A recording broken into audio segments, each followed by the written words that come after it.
and the Montana NIH degree for hosting your Pathway Science Week tonight. Dr. Barg has a BA in International Affairs from Washington University, a Master's in Education and Rehabilitation Counseling from the University of Pittsburgh, and a PhD in anthropology from the University of Pennsylvania. She's currently an associate professor of health, family medicine, and community health at Penn. And she's going to talk to us tonight about community engagement to advance environmental health research. And I think as you hear her presentation, you'll understand exactly why I wanted to be Montana and what's going on in Dr. Barg.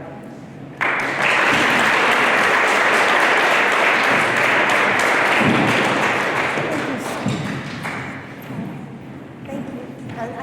Is this on? I'm not sure. Can you hear me all right without it?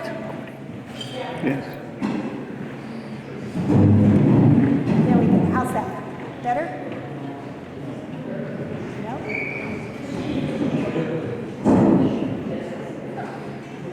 How's that? Any better? There we go. That sounds good. Okay.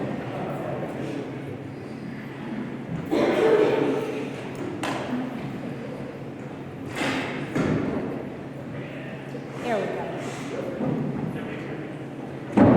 Thank you so much for that nice introduction, and thank you so much for inviting me to Butte. I had the privilege today of being shown around town by some of your leading scientists and getting a chance to know a number of you, and it has been an amazing day. It's been such a privilege to get a sense of the kinds of exciting programs and projects that are going on here in Butte. And it's just really been interesting to me to get a sense of what a Superfund site, other than the one that I know intimately, what that's like. And I'm delighted to be able to talk to you today about engaging communities in our particular Superfund site, and in the hopes that maybe some of the things that we've learned might be useful for you here. I just wanted to point out, even though that writing up there is a little small, my primary appointment is in the Department of Family Medicine and Community Health in the School of Medicine at UPenn. But I also have a joint appointment in the Department of Anthropology. And so what I do in my daily work is I walk between two worlds. I walk between the world of scientific discovery and medicine and the scientific method, and I also walk in the world of social science. And I have the privilege of introducing those two worlds to each other. And I feel that that has really helped me understand how to work in a Superfund community in a number of interesting kinds of ways. So we have been very fortunate to be funded by a number of different mechanisms to support our Superfund work, and get into some detail about what that looks like in general. Just to give you a little bit of background about the area in which we work. Ambler, Pennsylvania is a small community just 20 miles north of Philadelphia. Philadelphia, as you know, is a very urban, large city on the East Coast. And Ambler is a lovely kind of country town that happens to have a Superfund site right in the middle of it. Ambler itself had a flourishing asbestos industry there for well over 100 years. In the late 1880s, a Penn graduate by the name of Dr. Madison discovered the insulating properties of asbestos. And he, together with a colleague, Mr. Keesby, opened up this company called Keesby and Madison. And Keesby and Madison manufactured asbestos products for about 100 years. They made brake linings, and they made roof tiles, and any number of different types of asbestos products. In the process of the manufacturing, they also dumped asbestos waste out into the community. And there are now two large sites of asbestos waste that are out in the community. One site was remediated in the 1980s. The site that is all to the right of that reservoir, that was a large pile that was remediated by the Superfund program in the 1980s into the 1990s. And then to the left is what we call the Beaurit site, which is the active Superfund site that we work in now. And that remediation began about 10 years ago and is nearing its completion and will probably be completed within the next few years. And Ambler was basically a one-horse town. It was a flourishing industry. The head of the company built housing for the workers so that there was low-cost housing right up next to the factory so that it would be easy to get to work. And it was a flourishing town. The owners of the company subsidized a lot of arts, so there's a lovely theater in town, and there was a lot of quality of life for people who lived and worked in Ambler. As the problems with asbestos began to be known, the asbestos industry had more and more trouble staying afloat. And the company in Ambler, as well as most of the companies around the country, all of the companies around the country that were manufacturing asbestos, basically closed. There were massive lawsuits. Some of those lawsuits are ongoing, but there was a lot of payout to people who were exposed to asbestos and developed mesothelioma. And by the 1980s, the industry was dead in Ambler. When the industry moved out, there was very little viable commerce in the community. Property values went down. Lots and lots of people left town. Some people moved in that had never been there, that weren't really aware of the problems. So it had a real impact on the economy as well as health in the community. Just to give you a picture of what that looks like. This was one of the piles. This is what we call the White Hills of Ambler. It no longer looks like this. The remediation process includes taking a tarp, putting it over those piles, putting soil on top of the tarp, and then planting in the soil to hold the soil down. But these piles of asbestos waste were out there in the community for 60, 70, 80 years before they were covered over. And lots of community members tell us about taking cardboard boxes and sled riding down the hills because it looks like snow, and everybody had a really good time, and especially if it was wet, it was really slick.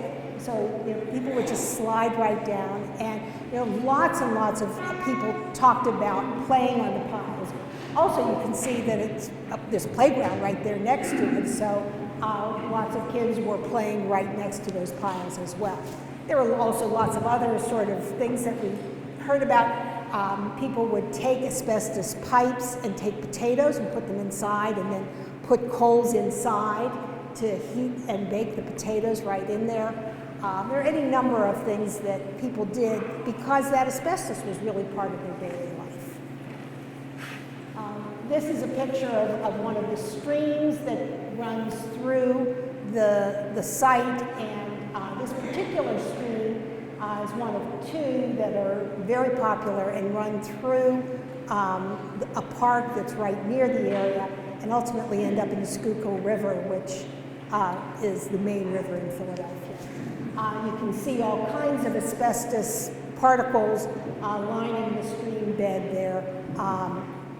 And people just could walk by and pick them out. This gives you a sense of what the community itself looks like. That reservoir has and had asbestos at the bottom of it, and then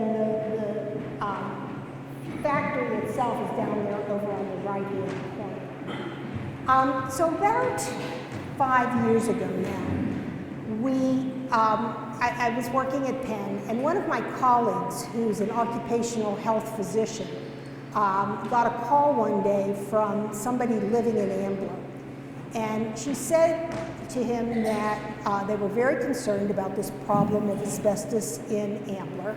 And there was a community advisory group that was kind of deputized by the EPA as the community group that could talk to the EPA about their concerns. But the woman that approached my colleague and a number of friends of hers basically said, you know, they don't really represent me. My issues aren't the same issues as the people on the CAG. And we would like to understand better what kind of risks do we have, and we would like to understand better what we can do about it. How can we make our voices heard, even if we're not an official member of the community advisory group that the EPA interacts with? And so the first thing that we did was become a member of the community advisory group to just kind of get inside and try to understand what that was about. And my colleague remains on the community advisory board and is kind of considered like the community doctor at this point, because he's seen as a neutral person who can provide information about health on the CAG.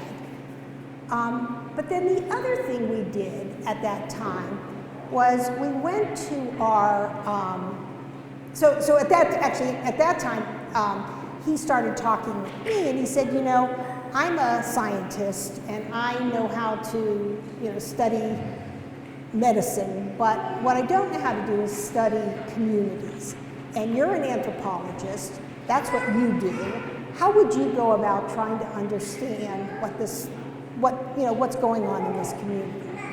So we got a small pilot grant. We have a Center for Excellence in Environmental Toxicology at Penn, and we got a little pilot grant from that center. And what we did is we went out and we did some very preliminary interviews with community members. And we did these interviews in a very systematic kind of way. So the first thing we did is we used an approach that we call purposive sampling. So rather than like randomly talking to people or doing a convenience kind of sample, we purposefully picked people based upon whether we thought they would have different experiences with regard to asbestos. So the first thing we did is we tried to find people who had worked in the plant, and there were still, even though the plant closed back in the 80s, there were still people around who worked in the plant.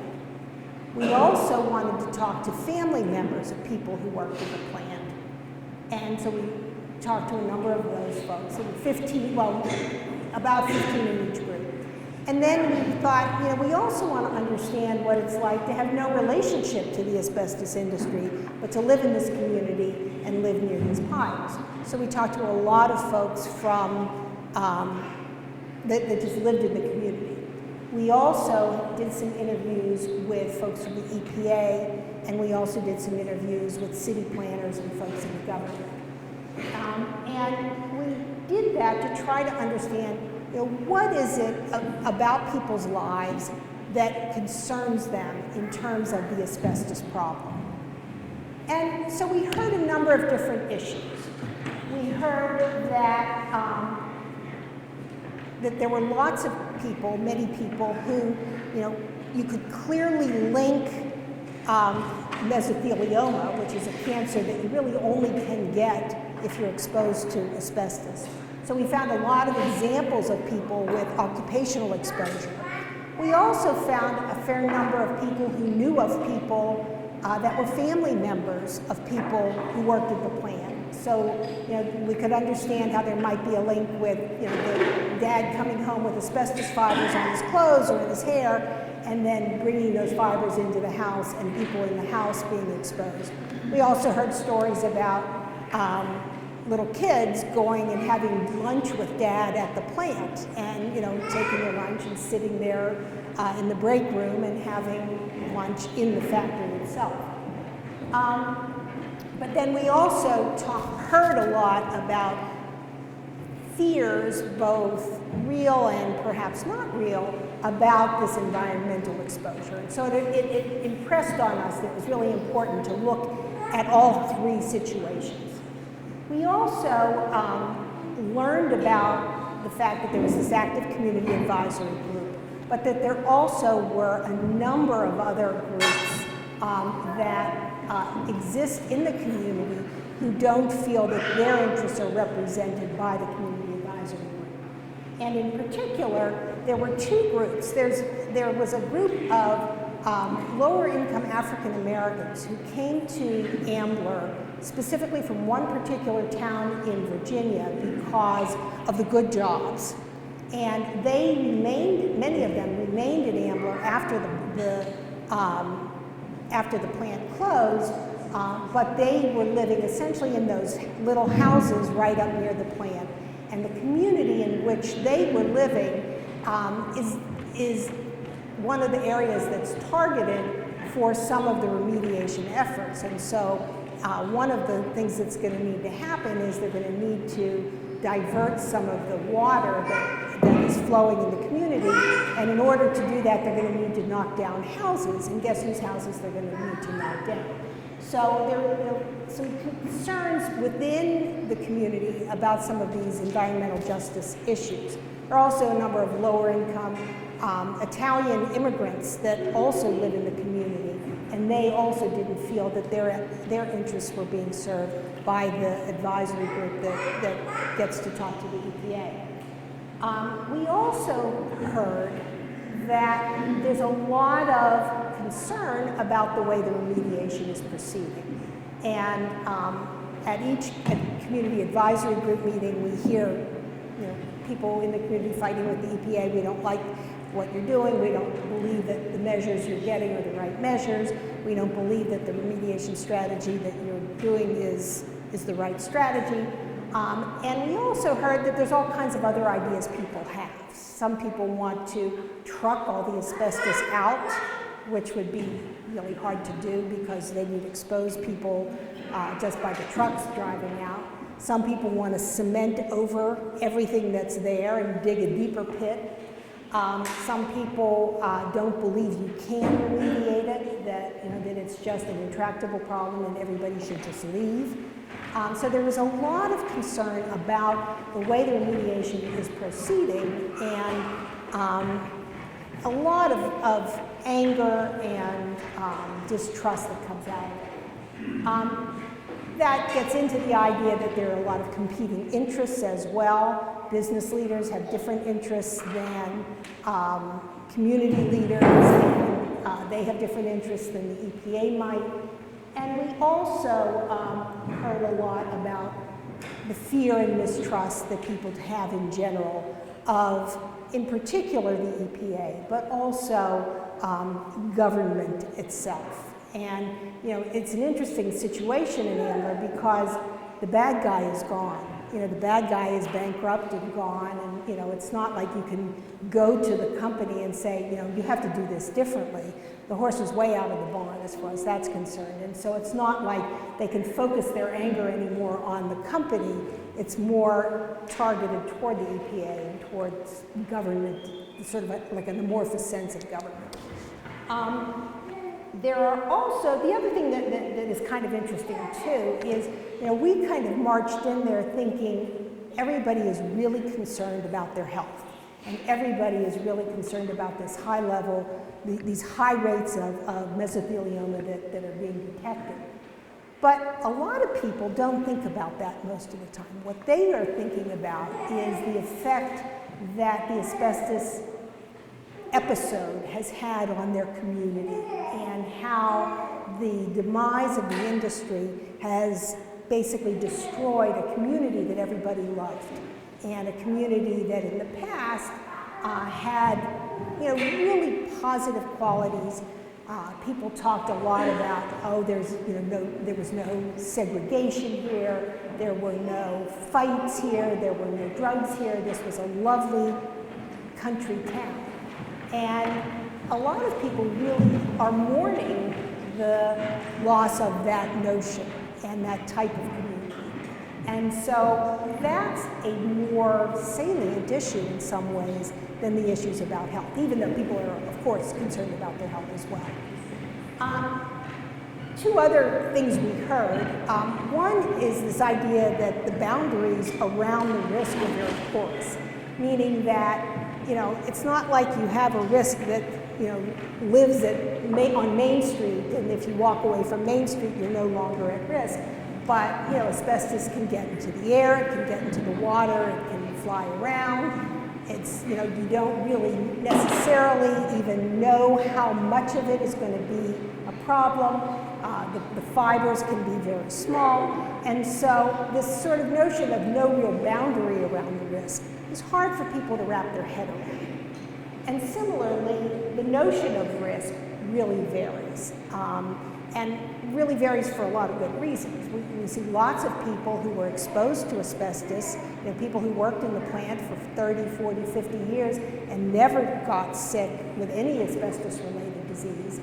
And then we have other people who either didn't work in the plant but got it, or some families where multiple cancer cases arise. And so the extent to which people are fearful really differs, and that risk perception really differs in terms of the way people want to proceed. The other thing that I wanted to ask you then was, does this sound familiar? Because I think, you know, just especially after talking to some of you folks today, it sounds to me like a lot of these issues exist here in Butte as well. And I suspect they exist in other Superfund sites in addition. And so while, you know, we kind of feel like what we do is sort of singular and unique, I do think that a number of these issues are important issues that we all are facing. So that was what we got out of our pilot work. And then we had to think about, how are we going to deal with this? How are we going to proceed in terms of really trying to answer the call that our colleagues, that our friends in Ambler asked us to help them with? And how might community-focused research be different from some of the research that we do normally? And as an anthropologist, one of the ways I think about this is basically represented by these two ideas of emic and etic research. So in anthropology, we use these terms all the time. So an etic approach to research is an expert defined approach to research, meaning that you as the scientist understand that there's a problem. You do a review of the literature, you know from your own expertise, and you know from talking with your colleagues, I need to study this problem. And here are the variables I'm going to plug into my hypothesis. I'm going to study the relationship among those variables, and I'm going to come out with some sort of either proof or disproof of my hypothesis. And that works well much of the time. What it doesn't tell us, though, is what variables go into that hypothesis. What are the questions we need to be asking, and what are all the pieces that matter in this equation? And so the way to get at that is more of this emic notion, this idea of insider knowledge. It's the idea of talking to the people who are experiencing the problem you're trying to understand and trying to hear that problem through their eyes and ears and heads. And it's a totally different way of doing research. It's a totally different way of thinking about a problem. But every time I do it, I learn something different from what I thought I was going to learn. And we do that for a number of different reasons. We use this kind of different paradigm for research because we as experts don't always know what are the issues we really need to grapple with. We also don't know, and even before we go in, what's the multiplicity of voices we need to consider, we also don't know who the community really is. Sometimes using a scientific approach doesn't really necessarily bring into the equation the voices of a small minority of people who may be more burdened by the problem than others. And so there's often environmental justice concerns that this kind of approach can bring out. And it helps us by thinking about research as being research we do with communities rather than research on communities. And what we're finding in Ambler, that having this mindset of partnering with the community rather than coming in as the expert in the community, but partnering with the community really makes that community own the research that we all want to do. And so we have the enviable position now of having people lining up for our studies. We have the enviable position of community members wanting to work on our studies. And we have the enviable position of having them really welcome us into the environment and not stand in our way, but rather really be part of the problem that's going on. And what that basically involves is respecting and valuing both scientific knowledge as well as this notion of insider knowledge. And together, those two approaches to understanding the problem can be really powerful. And sometimes when I talk to students, I use these two different schematics to just kind of show the difference in the two approaches. That top approach is more of a hypothetico-deductive approach, where you have a hypothesis and you set up that hypothesis and do some observations and either prove or disprove those hypotheses. But in this more inductive approach to research, what we basically do is we have some idea of what we want to understand. We go out and gather facts and gather data, and then we look for patterns and facts in those data, and then we come up with a theory about what we think is actually going on. And those are two really different ways of knowing. And as the title up there goes, what you know depends on how you know it. And I think when you're working in communities, you really need both approaches to understand the phenomenon. So we have been fortunate enough to get 2 different grants to help us with this work. The first grant that we have is a Science Education Partnership Award, which is one of the awards that you have here at Montana Tech. And these grants are basically designed to educate the public or students or people about science-related topics. And so in our SEPA award, we were funded basically to go to Ambler and to do 2 things. Develop an online and real-world exhibit that would provide information about asbestos and what you might do about asbestos and the whole asbestos problem. But the other piece of it was to tell the story of what happened in Ambler, to really validate that experience and to really tell the world what kinds of lessons they've learned so that their lessons might be useful elsewhere. So we got that grant, and we used that grant to listen to what community members tell us about asbestos in Ambler. So there were a couple of key themes that came out. The first key theme or key question that people had about asbestos was, what happens when this gets in the air? And what happens when it gets in the water? Does it change form? Does it dissolve? If it's in my water supply and then the creek near my house floods, does that mean it goes into my vegetables that I'm growing? And does that mean I'm going to eat the asbestos and get cancer?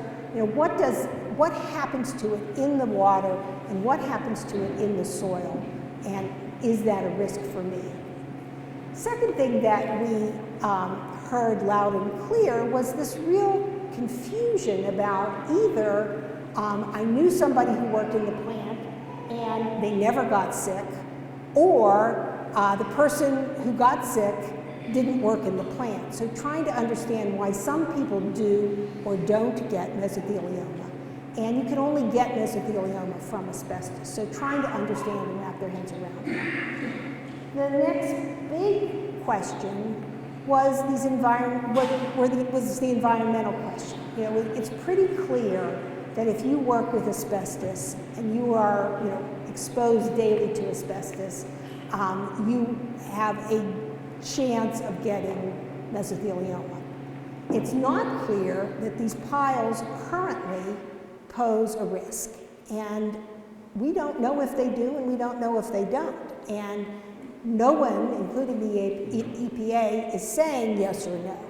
And so there's a lot of fear out there about these piles and what does the presence of these piles actually mean. And similarly, what's the best way to remediate the asbestos? I mentioned before about, you know, people wanting to truck it away or cement over it, but there's a lot of question, and people want scientific authority to give them information about what the best way to deal with this actually is. Then there's a question of prevention. Is there anything I can do to prevent myself from getting mesothelioma? I worked in the plant, my husband worked in the plant.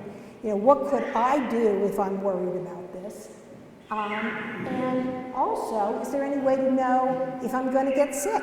You know, there's a long latency period between exposure to asbestos and actually developing asbestos. I'm sorry, between exposure to asbestos and development of mesothelioma.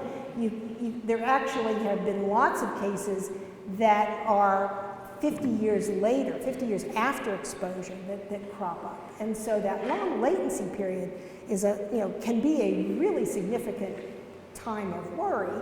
And so is there any way that I could know whether I'm really going to get sick or not? And then also there was this notion of how do we deal with this concern about our community, and how do we as a community deal with the idea of being a Superfund community, and how do we deal with the stigma that sometimes comes along with that. So we took those questions and we said, okay, these are important questions that the community cares about. And we pulled together a group of scientists at Penn,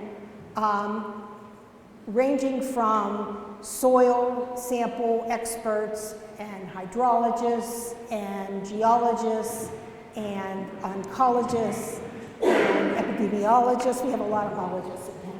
And we pulled together a group of people and we said, okay, these are the things people care about. Could you design an R01 level study to address one of these questions? And everybody got really excited.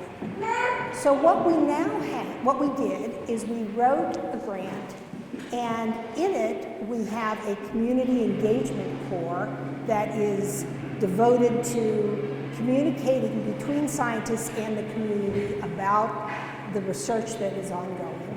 We have a study looking at biomarkers and whether there's a biomarker that can be used to predict from blood whether or not you're ultimately going to get cancer. We have some genetic studies going on with mice right now, because there does seem to be some tumor suppressor genes as well as tumor promoting types of genes that seem to have some relationship to who does and doesn't get cancer.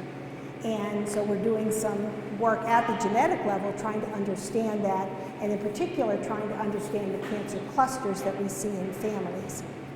We have a chemoprevention trial going on where we're testing flaxseed and looking at the preventive properties of flaxseed. And at least if you're a mouse right now, it does seem to be useful in terms of preventing mesothelioma. We're not quite at the human trial stage, but there is a lot of promise there in terms of the notion of chemoprevention. In terms of remediation, we also have a study going on looking at the use of a particular fungus that can interact with plants to leach out the iron in the asbestos fiber itself, removing some of the inflammatory properties of the asbestos. So each of these large studies is responsive to one of the questions that the community cares about. And it has made the partnership between the community and the university very strong, and has allowed us to conduct research in an environment that is very friendly to that research. In addition, so that's our Superfund Center, and we're actually just entering our second year of the Superfund Center, so stay tuned in terms of some of the results for those studies. But the other piece that we've been working on relates to the Science Education Partnership Award, and that's what I want to spend the rest of the time talking about. So with our Science Education Partnership Award, we decided what we wanted to do is go out and do in-depth oral histories with people in the community, with government figures, with EPA, and really try to get down on paper and also down on film what people's experience was really like. And we have taken that those stories, and we have put them together in a website. We've put them together in a number of different forms that I'll show you in a minute. But one of the things about this idea of putting these stories together actually has a fair amount of theoretical basis in terms of why it might be useful. So when you tell a story, typically, like if I tell you a story about my trip here on the airplane, typically there's an event that I'm talking about, and I usually recruit some particular fact to center that story around, and I try to make it interesting. But I recruit certain facts and not other facts in order to tell that story.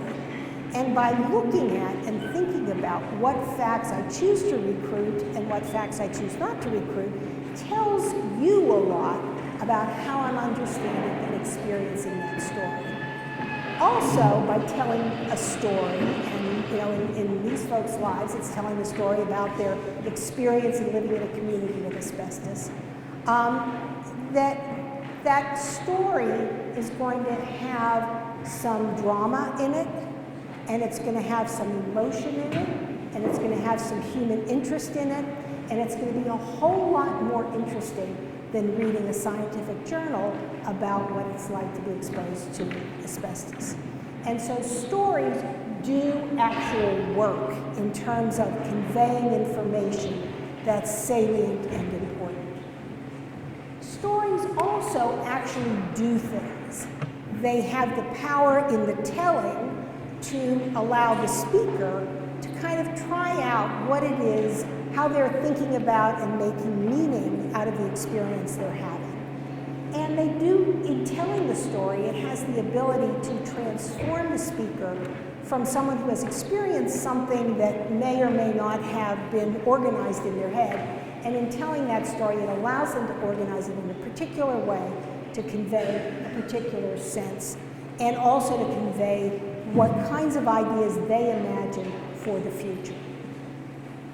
Stories also can serve as cultural artifacts. By that I mean we can look at a story and we can use the data in those stories to tell us about life in Ambler.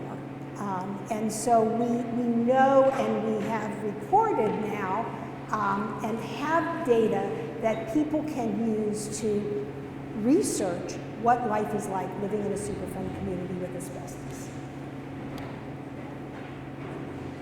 Doing this is time intensive. The process includes a number of different steps, and you need to pay attention to a number of things that you wouldn't necessarily think of. Doing an oral history doesn't just mean let's go out and talk to people, but you really need to be very thoughtful about human subjects issues, concerns about privacy, concerns about people revealing things that they didn't mean to reveal, but they do it in the excitement, and then all of a sudden they've revealed things they didn't want to reveal, and then what do you do about that? You need to think a lot about what kind of technology you're going to use, and then what form those stories are going to take later on, so that you have the right, the right format and the right material, or the right technologies that are recording the data and the interviews. You need to think about what you're going to ask each person, and are you going to ask them all the same thing, and how are you going to probe, and what kind of interview guide are you going to use. And we had to spend a lot of time putting together an interview guide, and we were fortunate to be able to use some of the earlier work that we had done to help us know what to ask people. And then we used a pretty standard guide for everybody. We audio recorded everything, and we video recorded everything. Unfortunately, when we wrote the budget for the grant, we didn't anticipate video recording them, and so we had to scramble around and find money to pay for the video recording people, and I'm really glad we did, because that was the main wonderful part of the whole thing. And you then also need to think about how are you going to process the information once you get it, and how are you going to preserve it. And so what we do then is we did the interviews, each interview, and we recorded it, and then we transcribed it. After we transcribed, we just did a verbatim transcription. After we transcribed it, first the interviewer went through and made notes in the margin of, for the interviewee, is this what you meant, or is that what you meant? Really trying to make sure that the interviewer understood the words that were there. Then the interviewer did some edits and then sent it to the interviewee. And it's always scary to read what you actually wrote, and so we allowed the interviewee to edit their own transcript as well, and sometimes people did think, well, I really didn't mean to say this about so-and-so, and so we were happy to take that out. We then got written permission from them to publish, to hold on to their transcript, and to publish both the written and or video parts on the web. And then after we got everybody's permission, we then did an index that allows people to search all of the transcripts for different topics. So for example, if you want to understand what everybody said about remediation, you can search for remediation and find all of that information. You can also do the same search kind of function on the video tape as well, and on the audio recording. And so that is how we kind of process the data. We now have bound copies of the transcripts in an exhibit, and what we hope that those transcripts will be able to be used for is people who are doing research and want to understand in people's own words, what's this like? They can go to these transcripts. We've also done coding and a qualitative analysis of these transcripts, and are writing a number of different papers about the different ideas that have come out in those transcripts. So we've taken our sense of what's the experience like, and we've immersed ourselves in the community to try to understand, from our point of view, what's it like. We've done these oral histories to try to really get a sense, from an insider point of view, what's it like. And then we've developed a number of different educational materials that are in different media. We have a website that I'll show you the URL for, because I'd love for you to take a look at it. The website has a number of different features on it that we think are very interesting. We have a glossy book that we've put together that has information about the community, as well as asbestos itself. We sent out an insert in the local newspaper that had additional information about the website itself and about the materials that we have. And then the next thing that we did is we put together a performance on what we call the White Mountains, or the White Hills of Ambler. And this, before I get to that, so this is what the website looks like. So this is the home page, and then there are a number of different places. So one of the things we have is a map. And you can click on each dot in those maps, and a different person pops up and tells you about something that was important to them. We have what we call artifacts or articles or ads or different pieces about the past that different community members gave us to put on the website. This is the book that I showed you. And then the other thing that we did is we put on a play. And so what this was called was the White Hills of Ambler, or the White Mountains. And we partnered with the Playhouse in town. There's a community playhouse called Act 2 right in Ambler. And we partnered with the director of that playhouse. And the first thing we did is we kind of talked to him about the ideas we had. And he said, you know, I think this is a good idea. And there's a couple of reasons why I think that putting on a play about these ideas might be useful. One is that drama can be thought of as a metaphor. You can present a story, in essence, as a metaphor, and people will understand and use that metaphor as a form of analogic reasoning, a form of a way of thinking about a general idea and putting providing an example of a general or theoretical idea. It's a way of making the abstract concrete. It's a way of understanding that there are different ideas, and it's a way of actually hearing those ideas in ways that are much less threatening than if you have the actual person who's angry screaming at someone else. And then finally, it can show change. You don't have to just present a fact as it exists right now, but you can show historically how things used to be and then how things are now. You can show the development of ideas. And so we all then kind of bought into this idea that doing a production about this might be useful.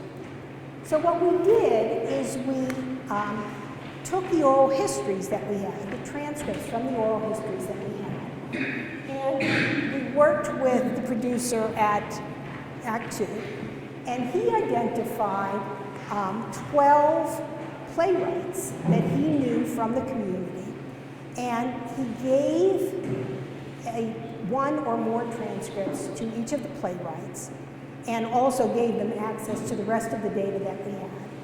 And we said to those playwrights, write a play about something that impresses you from these transcripts, from these stories. And they did.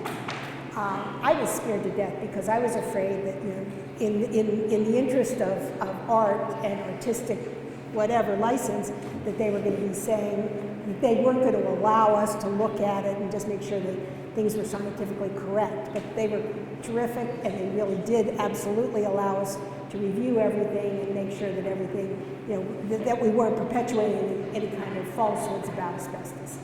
But each of them wrote about an impression they had from the transcripts.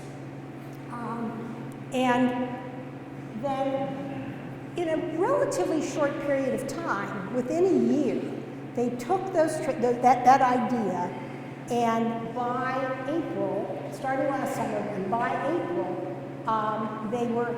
we had a performance. And so we brought people together for a performance, and we invited the community to the theater in Ambler, standing room only. People actually paid to come see it, standing room only.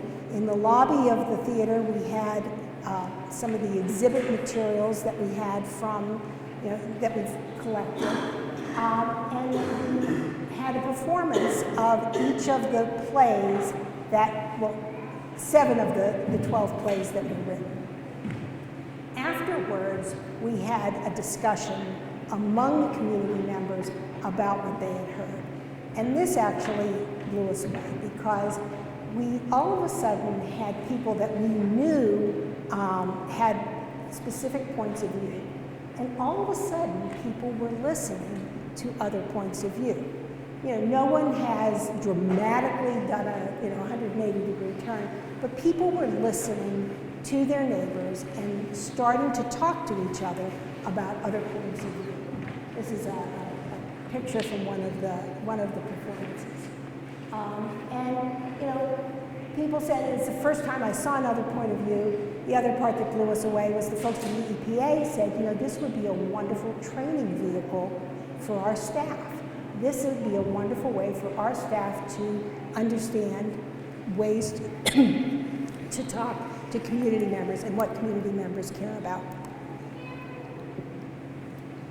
And so we felt that this whole process was really worth it because we really felt that the community members really did, excuse me,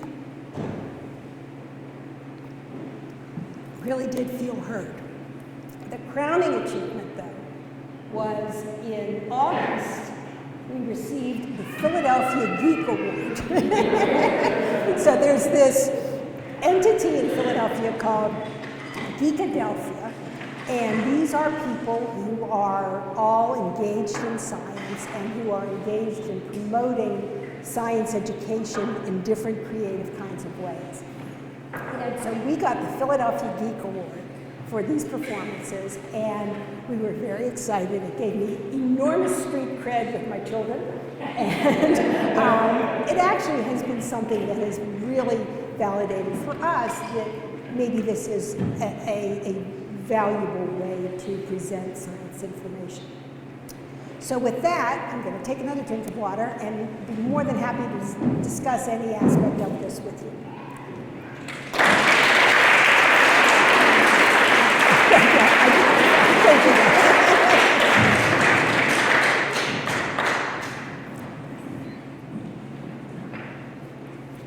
Yes.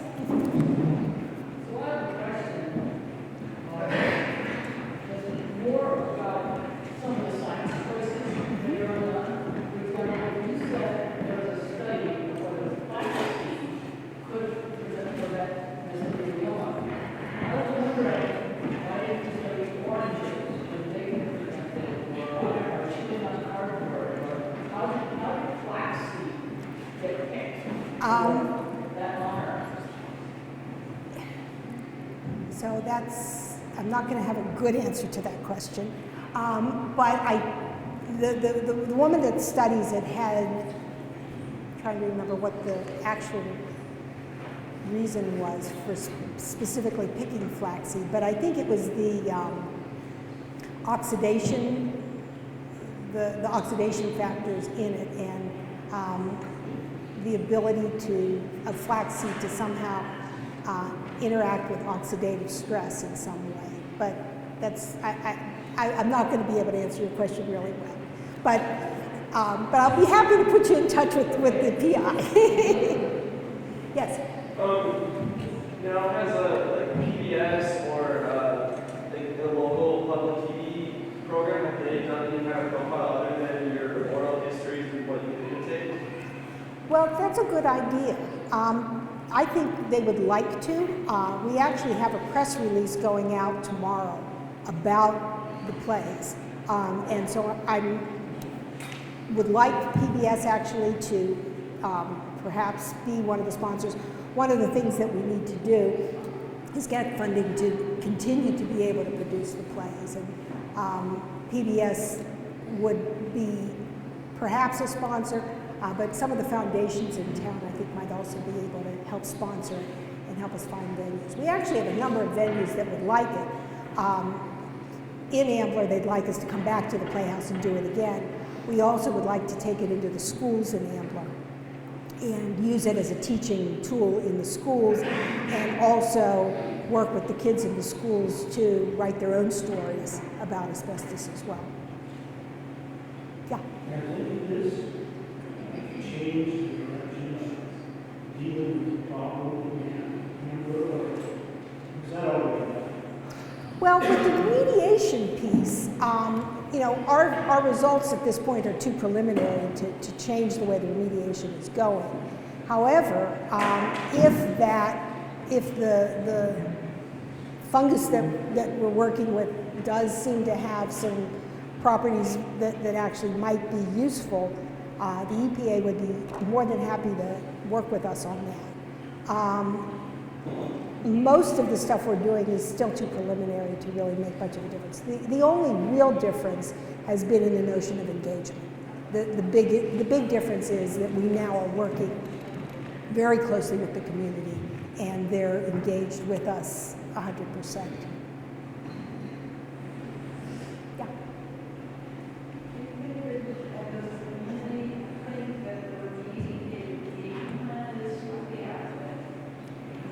Some people do and some people don't.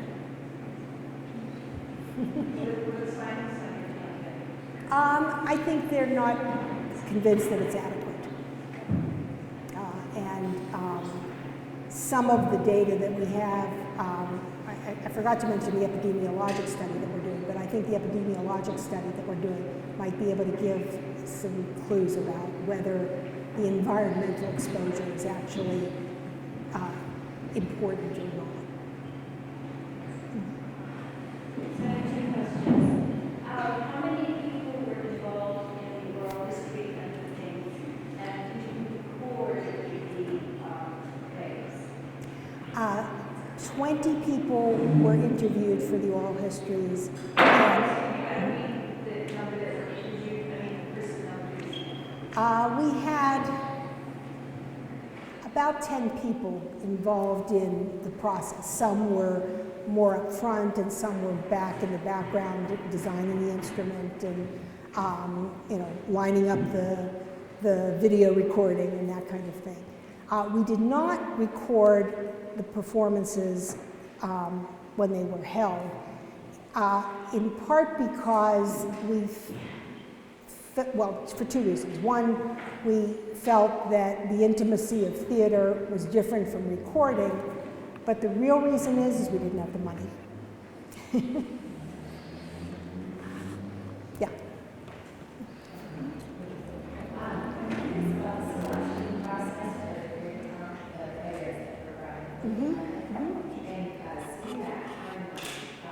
I saw that it's research sent out to them.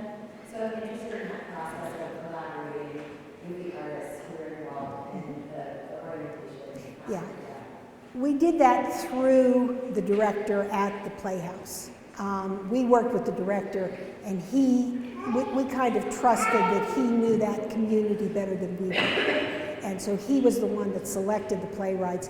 There's a Philadelphia playwright group that he works with, and that's where he basically found the folks that he recruited to do the work.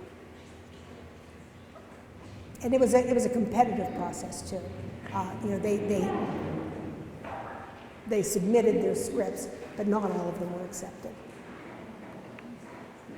Yeah. I just wanted to address this question a little bit. I recall these studies that you're talking about that were great for the community to see the large Right, yeah. So he's asking how effective. Oh, sure, yes. So the study, the interviews that we did basically teed us up for the Superfund Center grant that we got. So all that research that we're doing now, all of those R01 level studies are basically because we got the large Superfund Center grant, and we would not have gotten that center grant had we not done the ethnographic work early on.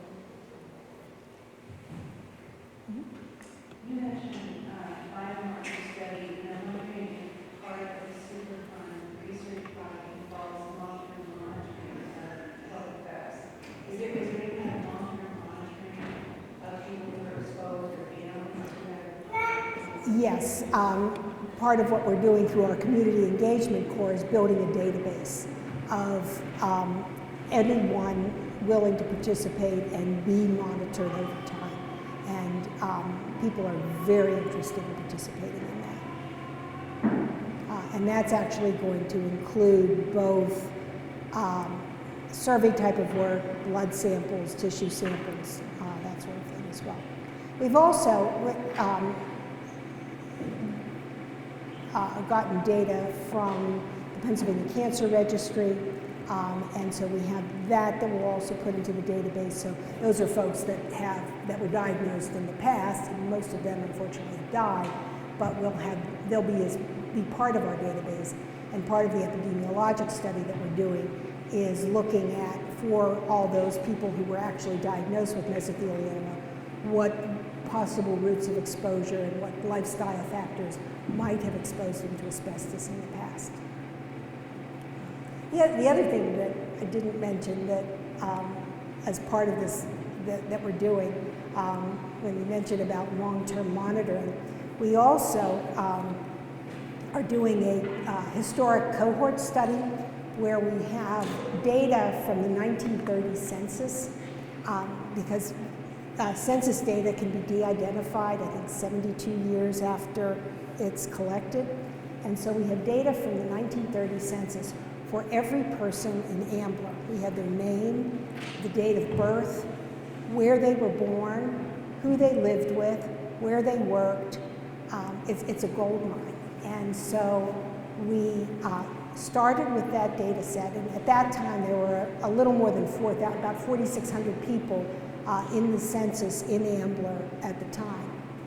We've then gone and basically using student labor, we've gone and on the web and gone through ancestry.com to try to find out what happened to all those people. And if you haven't been on ancestry.com, it's fascinating. And you can, for some people, you can actually see grave markers, so you know the date of death and where they died. And for many, many people, for about 65% of them, we know what happened to them. We know if they're still alive. Well, we don't know if they're still alive. We know if we found death certificates or dates of death, and we've been able to identify what people died of and when they died for about 65%. The rest, we've requested data from the National Death Index to try to fill in the gaps as well. And that, we hope, will give us a lot of information, in a longitudinal sense, what actually happens to people over time. It's also really interesting because a lot of people, like here, a lot of people who lived in Ambler when the plant closed, they moved away. And so either they moved away or they were diagnosed with cancer somewhere else, or they died somewhere else. So we don't necessarily have what happened to each person just by looking at our own records, but using this kind of web-based thing, we've developed a data set that is pretty exciting and is a very interesting way of trying to get a sense in a longitudinal way what actually happened to everybody who lived there in the 30s. So stay tuned for that one as well. Yeah. It's 30 years into the Superfund, and a lot of the community is really just exhausted with the process and the lost interest. I wonder if we saw that in that community, if bringing in this more creative process, bringing it to those folks who brought that up. I think so. I hadn't really thought about it in that way, but you're absolutely right about the fatigue. I mean, there is a lot of fatigue and frustration and, kind of a what's the point sort of sense. And this has ignited the community in a really nice kind of way. So yes, I would say so. Yeah. I'm curious to know from the public media that played a role in this process. And also responsibilities with implementation or creativity or something other happening. And the interaction, Yes. Yeah, so in terms of the media have been all over this, and they've been very supportive. It's a little scary sometimes with the media, and I suspect that you folks have the same experience. When we when we talk to the media and then we read what they write, they love to sensationalize the process. And it's only a really exciting story if there's people dying and it's really terrible. And we've tried to work very closely, and there's lots of very responsible people that we've been able to work with. But it's hard not to try to tell this story in a very sensational kind of way. And so that is difficult. But we're getting there. In terms of the Department of Health, we've definitely, both Department of Health and also the ATSDR, have worked very closely with us.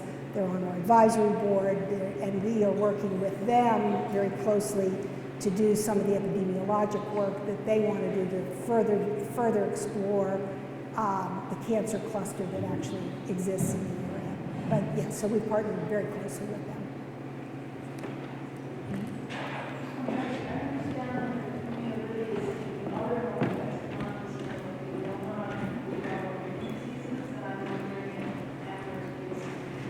Yeah, so it's interesting. Ambler has a slightly different type of fiber, not slightly, a very different type of fiber than they have in Libby. And some are speculating that that's because it's a different type of fiber.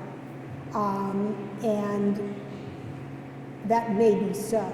The other thing is the other diseases in Ambler, I think to a certain extent, we just haven't looked. It's easy with cancer because cancer is a reportable disease, and you can tell whether somebody's been diagnosed with cancer.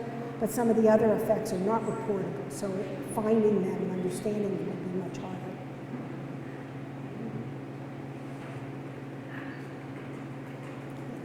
Thank you.